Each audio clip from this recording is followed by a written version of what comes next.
El macroscopio es un instrumento que permite ver de cerca algo grande, y esa será nuestra intención. Acercarnos desde las pequeñas historias personales y sus recorridos al sistema científico nacional. ¿Quiénes lo conforman? ¿Cómo llegaron allí?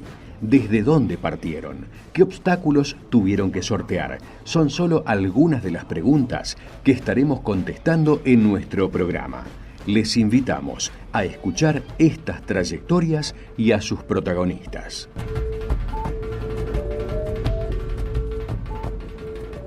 Buenas tardes, hablamos hoy con Juan Pablo Scarpa, técnico universitario en turismo, está cursando la licenciatura también en turismo, es guía de alta montaña y se desempeña como técnico de CONICET en el IANIGLA, Instituto de Nivología y Glaciología de Mendoza. ¿Cómo estás, Juan Pablo?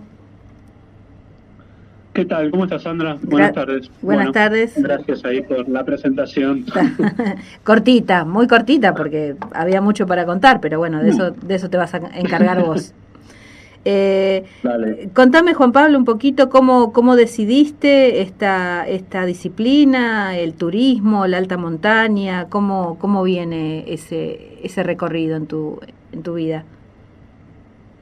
Y viene desde chico, la verdad que desde mi abuelo, digamos, que me inculcó un poco esto de la pasión por viajar, por conocer. Él era un tipo muy curioso y demás, y siempre estaba hablando de cosas relativas a viajes y demás. Y bueno, yo creo que ahí como que empezó un poco, y después cuando tenía 15, 16 años, empecé a hacer mis primeros viajes de mochilero, acompañado con amigos. En ese momento, por suerte, mis padres siempre me dejaron manejarme con bastante libertad desde esa edad, y ahí empecé a viajar, y creo que el turismo apareció, obviamente, después de haber terminado la secundaria, y ahí buscando un poco qué camino seguir, aparece el turismo, que todavía era una carrera muy, muy nueva en Buenos Aires. No se daba en ninguna institución pública, así que empecé en la Universidad de Morón, y con el tiempo después, bueno, también buscando un poco a ver qué camino tomar que tuviera que ver con los viajes y con la naturaleza, pero sin querer quedarme mucho en la ciudad de Buenos Aires trabajando. Es que decidí venirme a vivir a Mendoza y empezar la escuela de guía de alta montaña, acá en Mendoza, en el año 2000, fue eso. Uh-huh. Y bueno, desde ese año que estoy acá radicado ya en Mendoza definitivamente, y ejercí como guía de montaña hasta el año 2012, que es el año donde entro a CONICET. Uh-huh. Ese es un poco el camino. ¿Y cómo fue que decidiste o te presentaste en CONICET? Digamos, ¿cuál era tu intención o tu interés en ese momento? Sí, bueno, en realidad mi intención era tener una cierta estabilidad laboral a futuro. Entonces también estaba queriendo salir un poco del mundo Aconcagua, que es donde terminamos todos los que cursamos la escuela de guías de acá de Mendoza, porque bueno, es como que es la gallina de los huevos de oro, como le decimos nosotros, ¿no? Sí.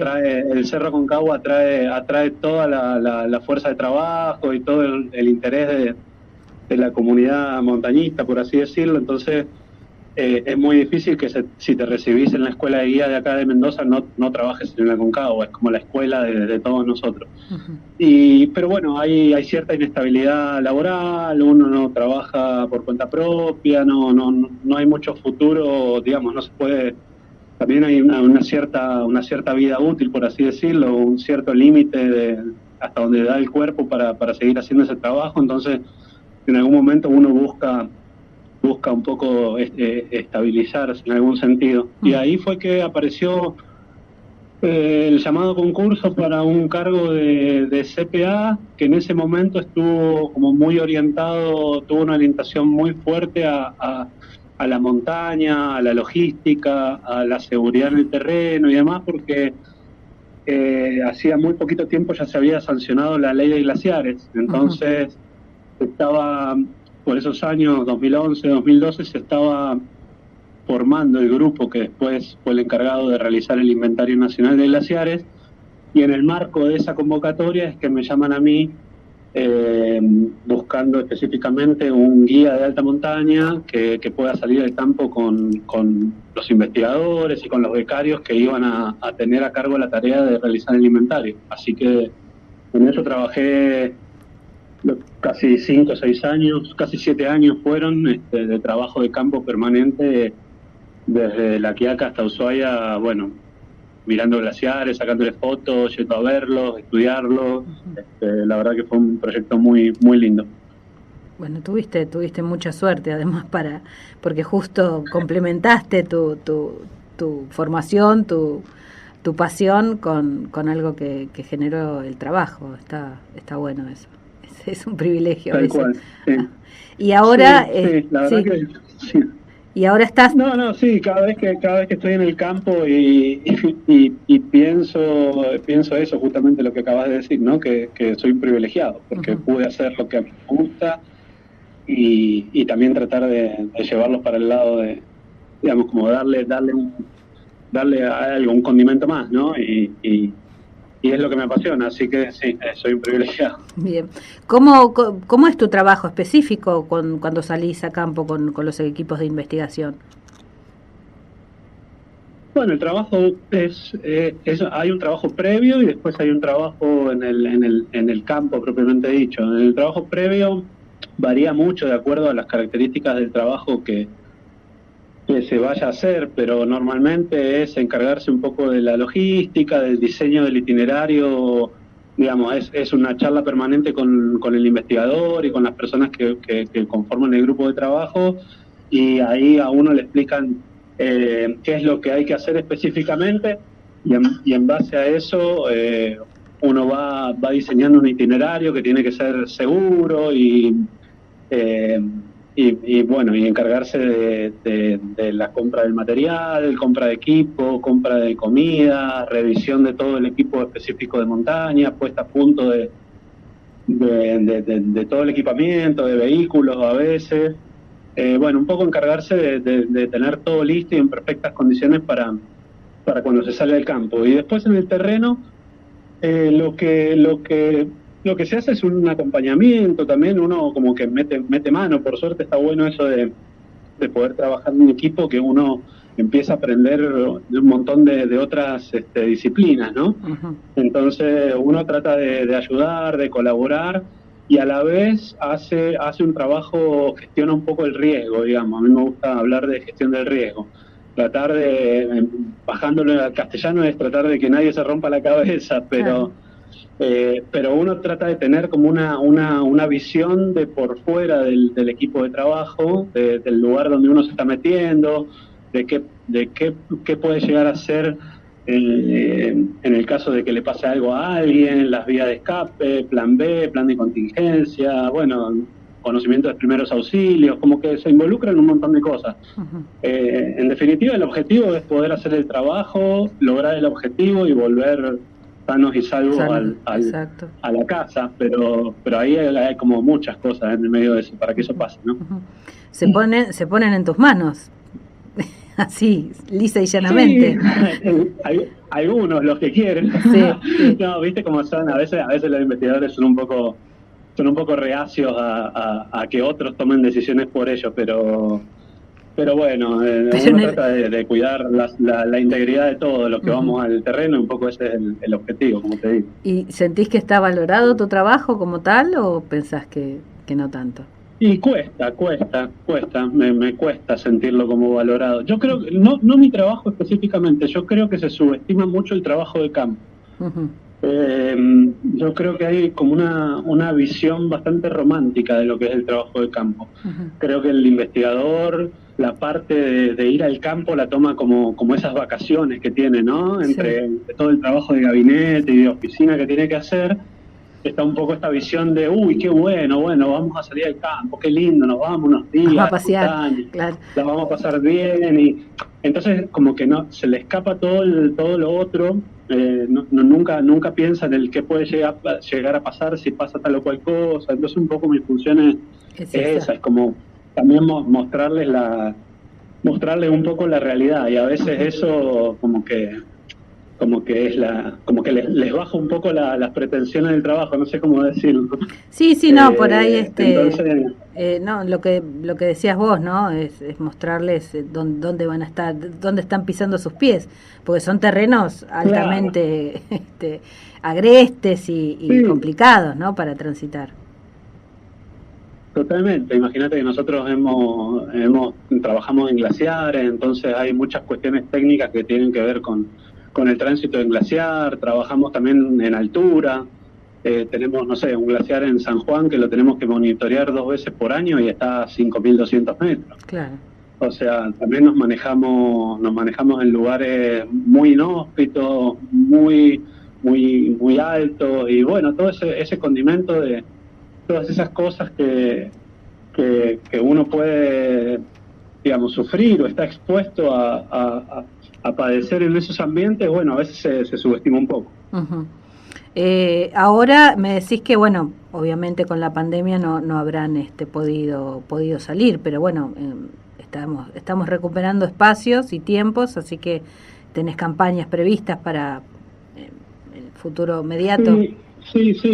Sí, mirá, desde que empezó la pandemia, bueno, hubo muy poca salida del campo, prácticamente nada. Se han hecho algunos trabajos muy cortitos, así, salidas por el día, y bueno, respetando obviamente los protocolos y todo. Entonces, la verdad que estuvo muy limitado.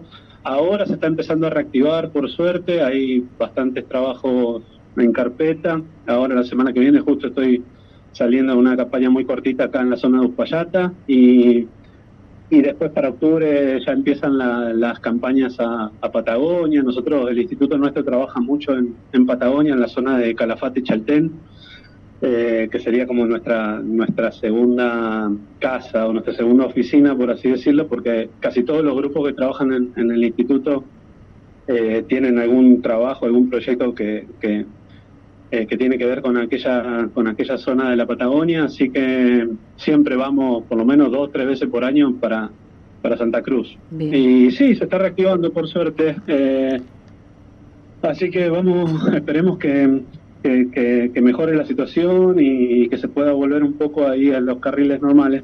Bueno, hacemos un pequeño cortecito, pasamos un tema. Macroscopio. Ver de cerca algo grande. Estamos hablando con Juan Pablo Scarpa, guía de alta montaña, compañero del CPA, de Carrera Personal de Apoyo de CONICET, que trabaja en el Instituto Ianiglia de Mendoza. Bueno, me estabas contando que posiblemente ya empiecen nuevamente las campañas a la Patagonia. Y ustedes trabajan, me decías, en Calafate y Chaltén. Digamos, en general, ¿qué tipo de investigaciones hacen en esas zonas? Bueno, nosotros ahí en esa zona, yo trabajo específicamente, estoy dentro de la unidad de hidroclimatología andina, que se llama, que involucra algunas ramas de las ciencias de la tierra, digamos, o del ambiente, por así decirlo. Tiene una parte climatológica, una parte glaciológica. Entonces, en ese marco es que nos movemos nosotros realizando diferentes tipos de campañas. En el Chaltén lo que tenemos es como una base, digamos, ahí de operaciones, y hay diferentes grupos que trabajan en la zona. Nosotros específicamente lo que vamos a hacer es balance de masa del glaciar de los Tres, que es el glaciar que está a los pies del Cerro Fitzroy. Uh-huh. Un lugar espectacular. Bueno, ahí hay un pequeño glaciar que nosotros lo estamos monitoreando hace ya casi 10 años. Uh-huh. Entonces vamos 2 veces por año.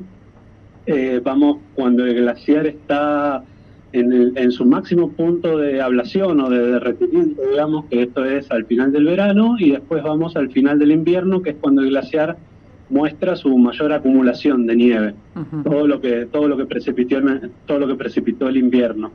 Entonces ahí, bueno, nada, hacemos mediciones con una red de balizas y algunas otras cuestiones más que instrumentamos dentro del glaciar, y con esos datos después vemos cuál fue la variación de ese glaciar, si ganó masa, si perdió masa, digamos, si creció o si se hizo más chiquito, por así decirlo. Ujú. Eso es un poco el trabajo. Ajá.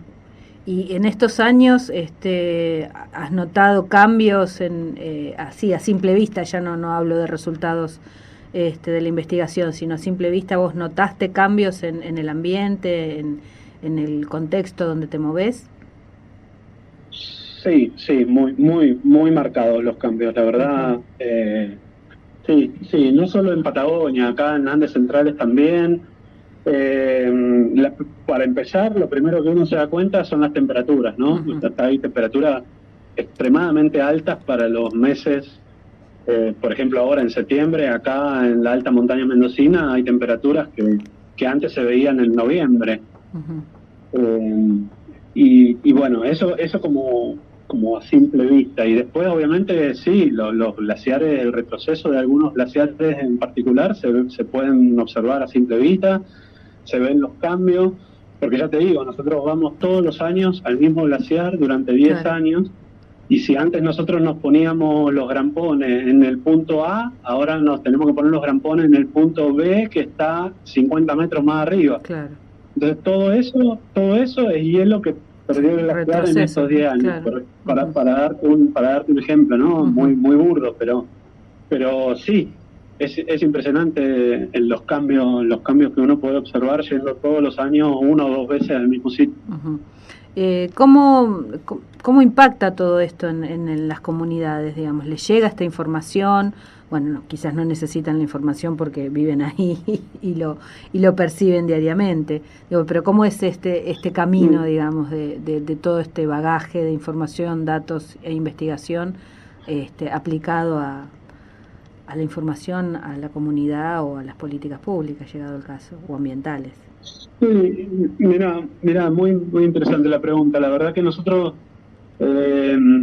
yo creo que el camino lo tiene que hacer un poco uno también, ¿no? Proponiéndoselo uno. Nosotros, por ejemplo, con el grupo que vamos a hacer estos estudios en los glaciares de Patagonia, trabajamos muy en relación con guardaparques, ¿no? Entonces, lo que hacemos siempre es, antes o después de cada una de nuestras campañas, nos tomamos 1 o 2 días para quedarnos en el pueblo y poder dar una charla. Bien. En el centro de interpretación, en el centro de visitante o en la municipalidad o donde sea el lugar que nos ofrezcan en ese momento. Nos gusta siempre como bajarles la información lo más didáctico posible a la gente del pueblo. Uh-huh. La gente de Chaltén es una comunidad absolutamente montañera, entonces sabe de lo que uno está hablando y siempre se prenden mucho en este tipo de cuestiones. Lo hemos hecho también en el norte, cuando hemos ido a ver glaciares en Salta, en Jujuy, bueno, en diferentes provincias del norte también.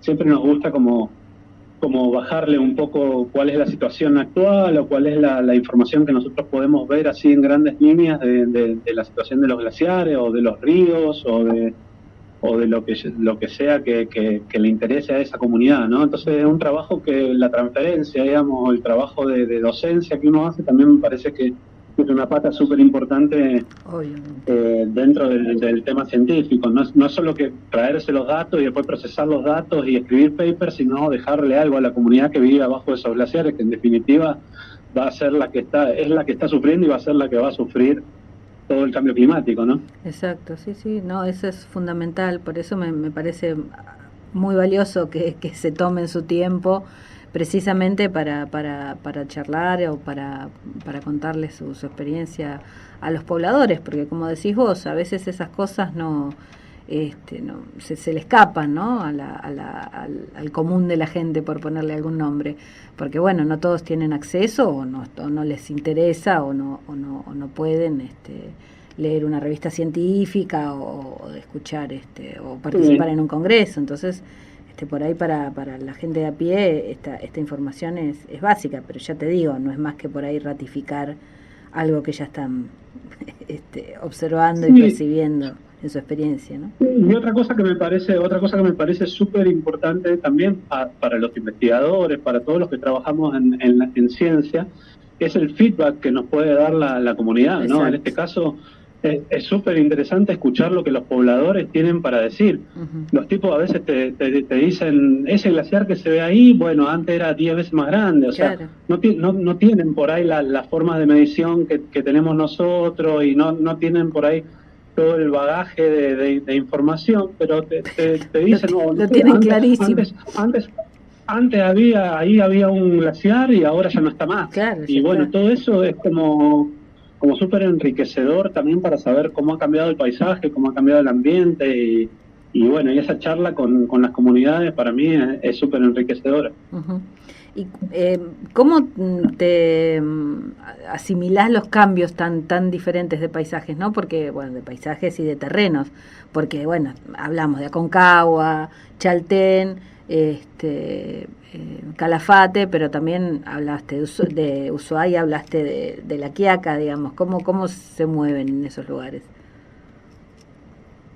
Y a mí me parece súper atractivo esto de trabajar en diferentes contextos, en diferentes terrenos, paisajes y regiones, porque cada región tiene su complejidad y su particularidad. Entonces, a la hora de armar un trabajo de campo, de estudiar las rutas, de estudiar los caminos de acceso, de estudiar las rutas de evacuación, bueno, de todo lo que uno tiene que incorporar antes de meterse en un lugar, bueno, lo hacen sumamente lindo, ¿no? Yo he tenido oportunidad de ir hasta las yungas en Bolivia trabajando, y entonces la variedad de paisajes, es como que uno se tiene que ir adaptando, y a la vez también la curiosidad por saber cómo será ese lugar y cómo será caminar ahí, y bueno, es todo como muy llamativo y sorprendente, y a mí como que siempre me interesa cualquier propuesta, te digo. A mí me gusta ir tanto a los lugares donde hace 10 años que voy 2 veces por año, como un lugar nuevo que me ofrecen o que me dicen, che, me podés acompañar o tenés ganas de venir, nos vamos, no sé, a Misiones, a Formosa, al Chaco. Mira, en la medida de lo posible que pueda, por mi agenda personal, yo trato de sumarme a lo que se me ofrezca, porque me parece como muy enriquecedor para mí también poder trabajar con diferentes grupos, conocer diferentes disciplinas y caminar diferentes paisajes. Uh-huh. Y contame un poco cuáles son las diferentes disciplinas, digamos, a los que acompañás a los equipos y para los que trabajás. No todos son, digamos, glaciólogos, nivólogos, no. Geólogos. Sí, tal cual. El instituto se llama Instituto Argentino de Nivología y Glaciología y Ciencias Ambientales, o sea, que involucra varias cuestiones.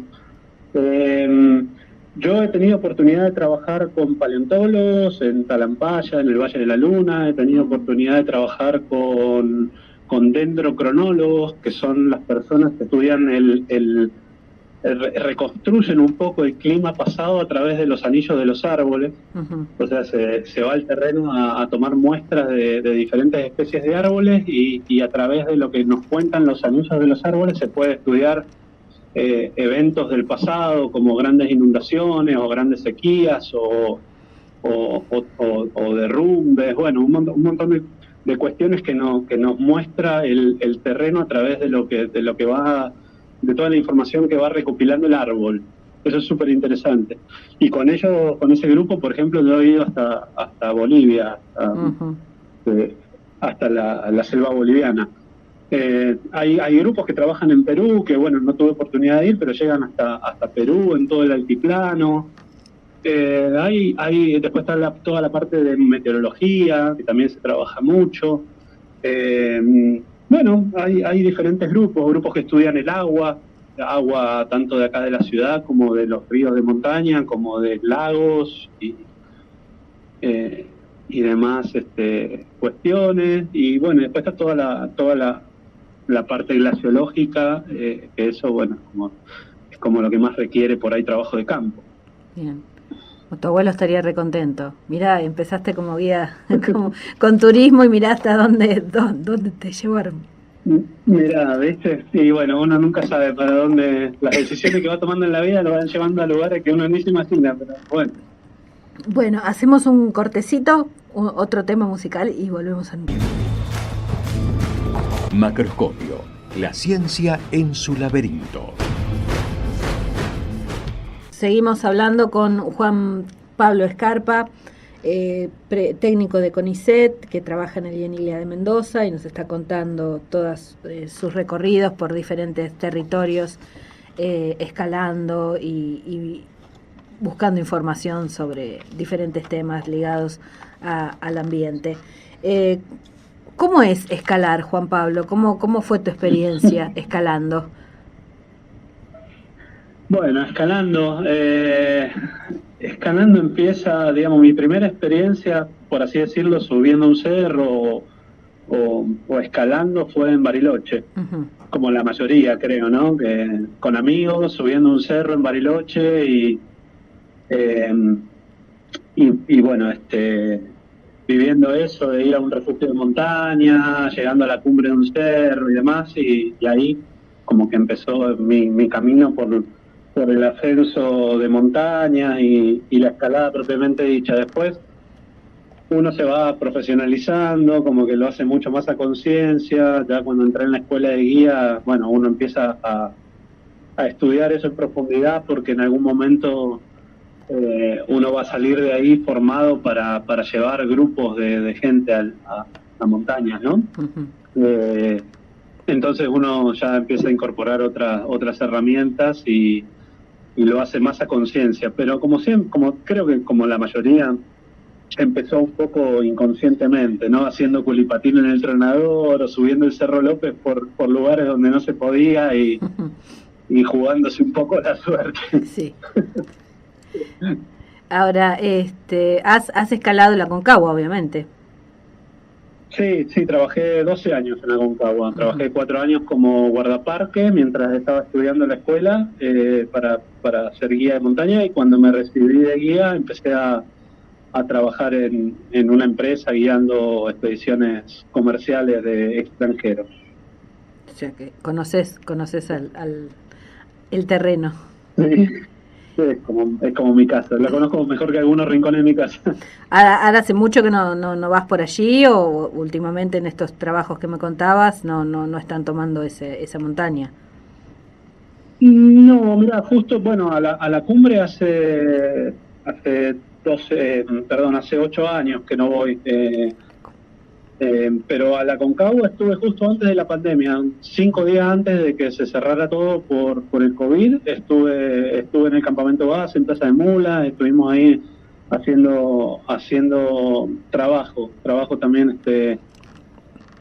con un grupo, con otro grupo que estábamos estudiando un poco algunas percepciones que tiene la gente que utiliza las áreas protegidas y demás. Entonces era un trabajo muy interesante que vinculaba.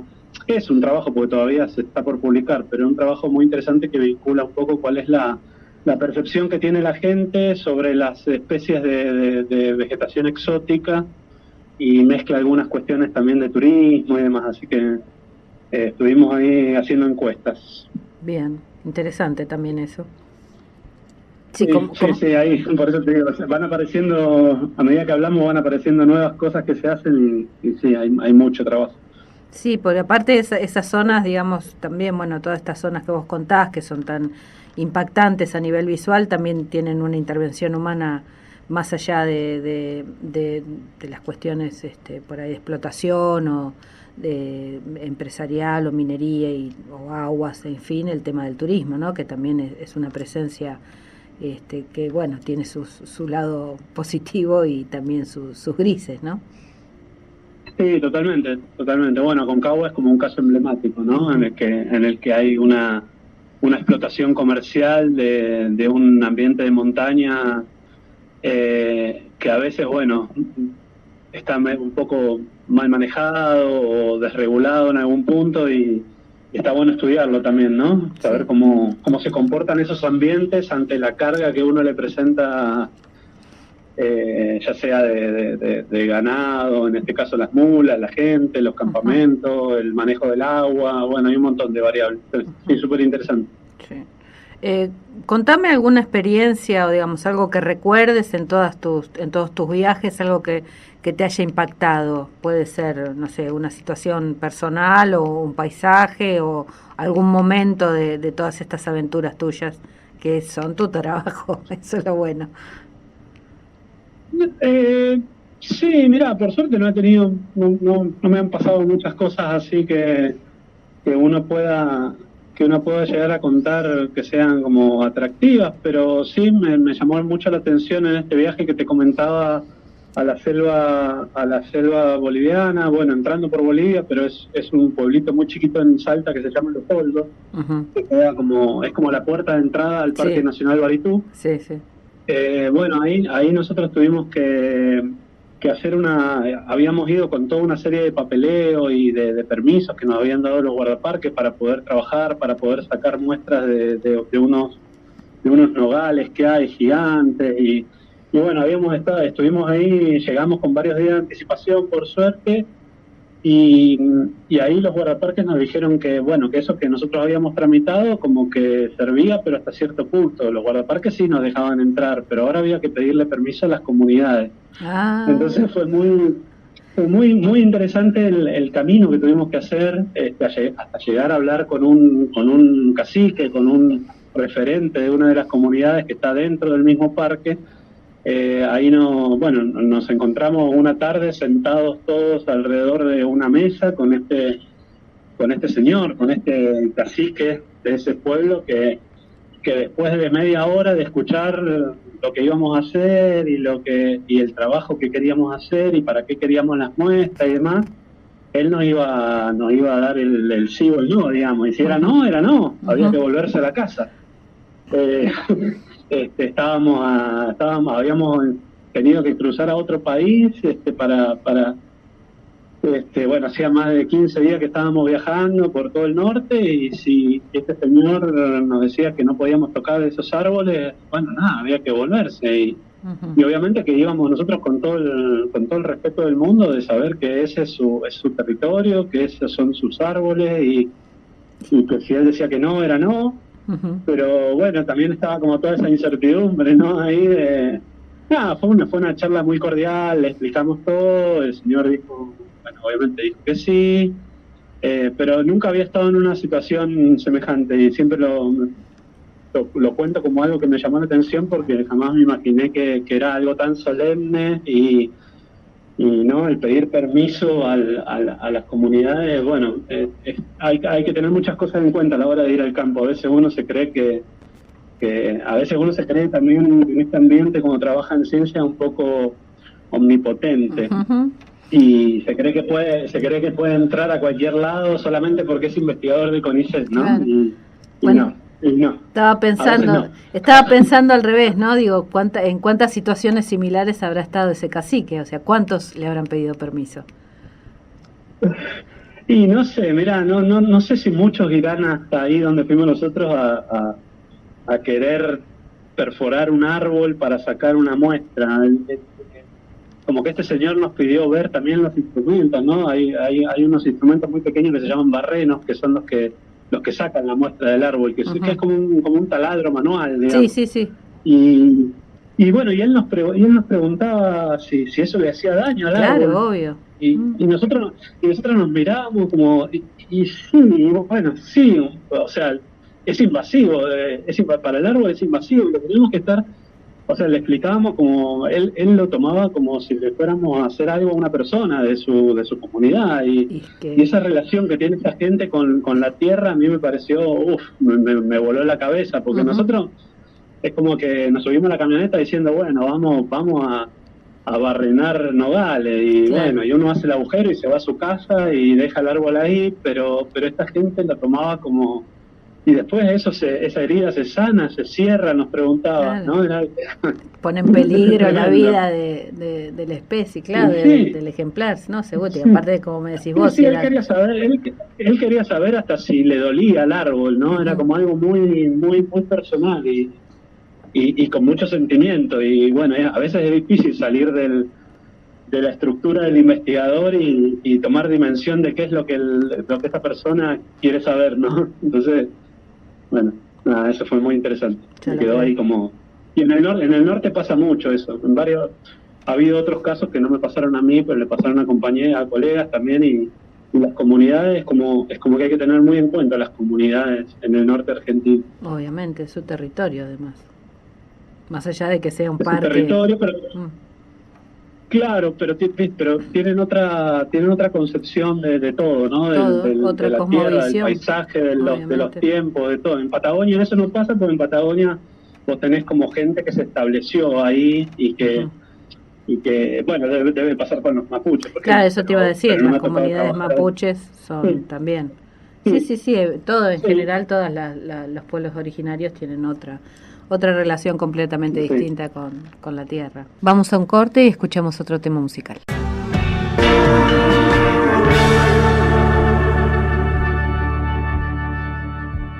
Hablamos con Juan Pablo Escarpa.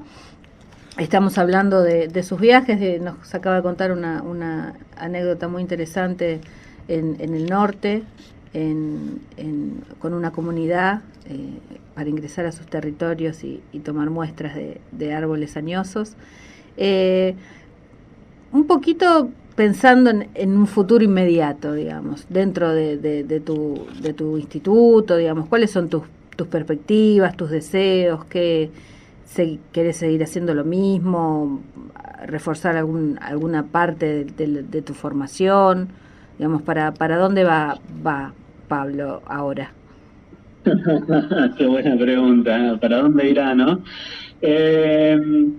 Mira, a mí la verdad que me apasiona mucho trabajar en la cuestión de glaciares, en la montaña y demás, así que yo creo que sea con la rama de investigación que sea o con el grupo que sea, yo creo que estos ambientes los quiero seguir transitando y quiero seguir recorriéndolos y me parece que por ahí va la cosa. Por ahí más por ahí vinculando un poco más algunas cuestiones con el turismo, porque yo estoy terminando la licenciatura en turismo ahora y me interesa, hay muy poca investigación alrededor del tema turismo y de cómo se vincula con algunos aspectos científicos. Entonces me interesaría seguir un poco por ahí, más en el plano académico, digamos, pero por lo pronto seguir trabajando, seguir saliendo al campo, seguir estudiando glaciares. Ahora en estos días estaba tratando de meterme un poco más en el tema de estaciones meteorológicas que tenemos en el instituto nuestro. Tenemos una red muy grande de estaciones meteorológicas desde San Juan hasta Santa Cruz, así que la idea es un poco empezar a recorrer esas estaciones, ver en qué estado están, bueno, nada, refuncionalizar las que haga falta bueno, y sistematizar un poco toda la información que van arrojando esas estaciones Ujú. meteorológicas. Y ahora también estamos con un proyecto muy grande que tiene que ver con la cuenca del río Santa Cruz, por el tema de las represas. Ajá. Uf.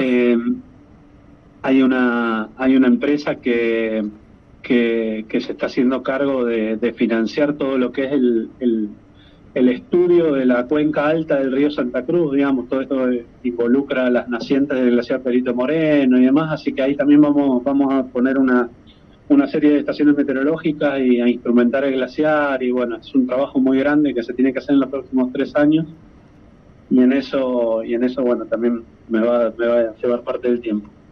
El tema de los recursos, digamos, para que ustedes puedan llevar adelante ese trabajo, está garantizado, tiene altas y bajas como siempre, digamos, se amañan para conseguir todo lo que deben hacer. ¿Cómo funciona eso? Ya sé que, bueno, tiene más que ver con la institución y por ahí con los equipos de investigación, pero a nosotros también nos toca. Sí. Sí, bueno, hay un poco de todo, digamos, en este caso específico que te comentaba del río Santa Cruz, ese financiamiento ya está porque es una empresa que se encarga de financiar esto, entonces, bueno, los canales son generalmente un poquito más rápidos, ¿no? Que si fuera de otra forma. Entonces, bueno, esta plata ya está y se está empezando a trabajar. Se retrasó todo por la pandemia, obviamente, pero los fondos están. Pero después con lo que tiene que ver, por ejemplo, con la ley de glaciares y eso, donde ya entran a jugar varios actores, bueno, todo es mucho más complicado, ¿no? Porque la plata sale del Ministerio de Ambiente, es como que el instituto primero sale del Ministerio de Ambiente, pasa por CONICET y después le llega al instituto. Entonces todos esos filtros hacen que la plata llegue mucho más tarde de lo que se necesita y cuando llega mucha menos de la que realmente tiene que ser. Uno por la inflación, otro por...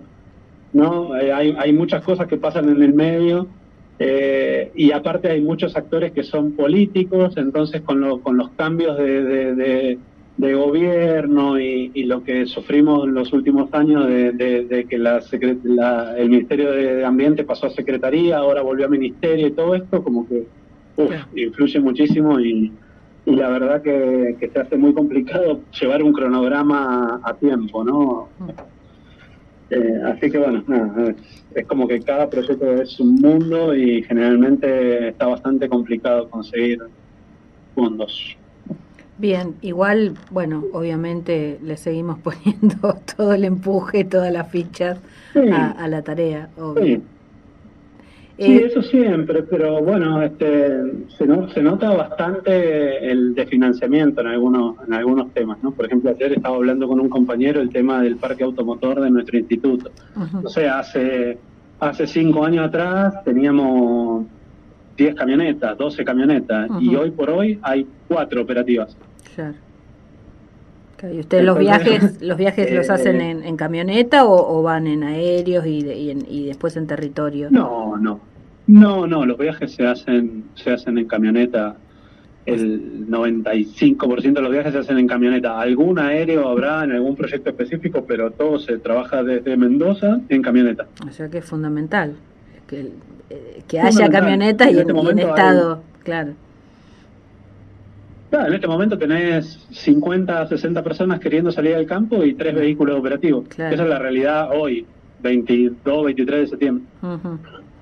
Es un horror. Entonces, porque eso se complica. Sí. Está muy complicado en varios aspectos, pero por ahí te llegan los fondos para irte hasta Santa Cruz a hacer el trabajo y no el instituto no te puede proveer movilidad. Claro. Y entonces es que no puedes hacer el trabajo. ¿Cómo le decís a la empresa ahí? No tengo camioneta para ir. Claro, no es mi problema, obvio. No. Y la empresa te va a decir, y bueno, no sé, yo te di la plata para que lo haga, ves que bueno, entra todo el... Sí. Pero bueno, ahí yo lo escucho, lo veo de afuera, pero no me meto mucho en eso por suerte, porque le corresponde a los investigadores que están a cargo de cada uno de los proyectos. Es lo que tienen que lidiar. Pero es muy difícil.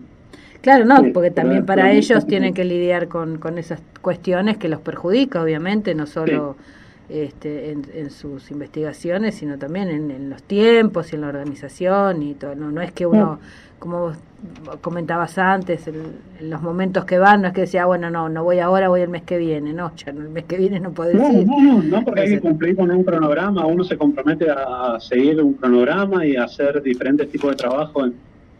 Entonces, bueno, nada, está muy... Y aparte tampoco, a ver, el trabajo de glaciología lo que tiene es que no se trabaja cuando uno quiere. O sea, hay que ir a estudiar los glaciares primero cuando el glaciar te lo permite. O sea, uno no puede entrar en julio a estudiar un glaciar. Claro.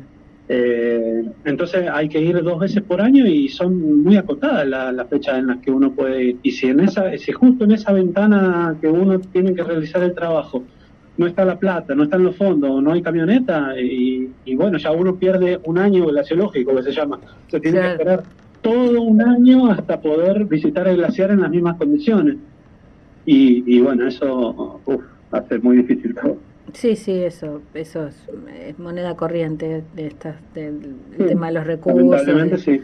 Sí, esos no se termina nunca de planificar porque bueno, siempre hay imponderables. Totalmente. Una última pregunta ya para cerrar, digamos. ¿Cómo te imaginás en unos años, digamos, quizás en este camino que me contabas, de decir, bueno, desde el turismo, desde abarcar la mirada de estos paisajes desde otro lugar? Por ahí puede ser. Sí, sí, me cuesta un poco imaginarme cómo puede ser algún futuro a mediano plazo dentro de CONICET. O sea, yo creo que el día a día va a seguir siendo muy parecido a lo que es ahora. Los trabajos, ojalá se reactive más todo lo que tiene que ver con salidas a la montaña, con trabajo de campo y se pueda volver a una especie de normalidad prepandémica. Y después, bueno, lo que uno siempre espera es poder trabajar cómodamente, ¿no? Que estén los fondos, que se pueda salir, que uno pueda abocarse a la tarea que va a realizar y no tenga que estar tapando agujeros para poder hacer el trabajo, que haya mejor comunicación dentro del instituto, mayor coordinación entre los grupos de trabajo para no estar haciendo el mismo trabajo 2 o 3 grupos a la vez, como a veces pasa. Entonces, un poco esto, ¿no? Que se optimicen los recursos, que se cuide a los investigadores y a los becarios y un poco como que se alineen los planetas en algún sentido, ¿no? Después en lo personal, bueno, iré moviendo a ver cómo es el caminito que puedo llegar a hacer con las cosas que me gusta estudiar y las cosas que me dan cierta curiosidad o que me gustaría meterme un poco más en esos temas. Veremos qué oportunidades hay y cómo se van dando las cosas.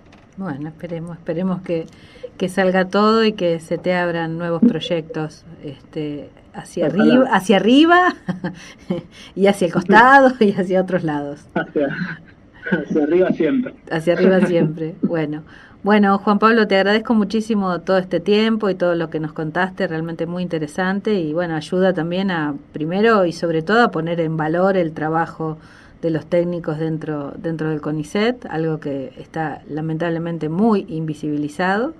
Y bueno, y también a dar cuenta de los saberes y de todas las experiencias que uno comparte y va ganando a medida que va trabajando, ¿no? Así que bueno, te agradezco mucho por todo esto.